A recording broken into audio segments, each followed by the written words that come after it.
How's the market? Isn't it incredible? Isn't it amazing? How often do you get asked those questions every single day?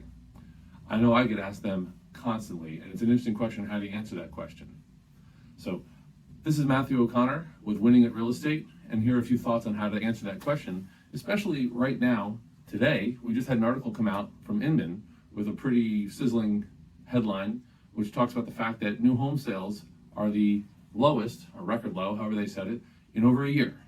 And, not surprising. I think that's a little bit of a disingenuous statistic.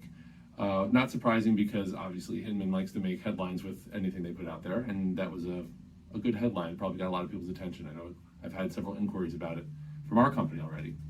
So a couple comments on that. One, yes, sales were lower in May than they've been in any month in the last 12 months. But if you remember, there was a pandemic last year. And so the height of the spring market, which is the busiest time of the year, March, April, May, were basically crushed. And we had so few sales in those months. And that there was a massive catch-up to do for the entirety of the rest of the year. I know in our market, and certainly in our company, every month for the entire last 6 months of 2020, we had numbers that were often as much as double what they would normally be in the prior years. So to say that our May sales were the lowest in the year, well, that's comparing against months that were extremely boosted and anomalous based on the pandemic. So I don't think it's worth panicking about, really. We also, the home price, the number of sales were still 9.2% ahead of 2020. We still have lots of buyer demand. We still have a shortage of inventory. That shortage of inventory is not going to get fixed anytime soon.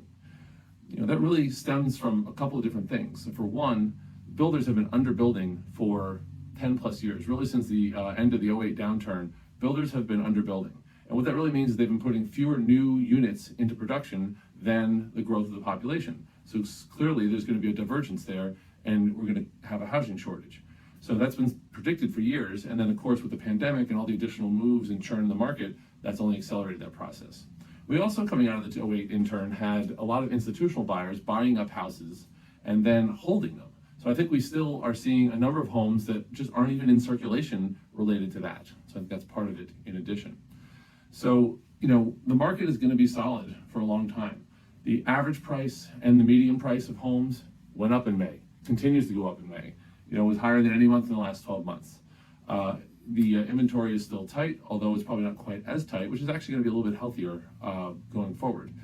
The buyer demand is still there, the inventory is still short. So, long term, who knows what's going to happen with the market. But in the near to midterm, 6 months, a year or so, I'm very comfortable saying that this market is continue to be solid, continue to be a seller's market in most price ranges, although that is price sensitive. That's another conversation to have in another one of these video chats. But, that's basically what we can say about that. So, you really can't do year-over-year comparisons right now. That's part of what that headline really is saying, is that 2020 and the whole pandemic, from the time of the pandemic till just recently, it's all anomalous data because everything was shifted and moved. So, to say May was off is really not a good comparison because all those months were so inflated. So anyway, that's just a few thoughts on how to answer that question and a few things you can say when you're talking to people. And I hope you find some of that information helpful. And once again, this is Matthew O'Connor with Winning at Real Estate. I hope you have a great day.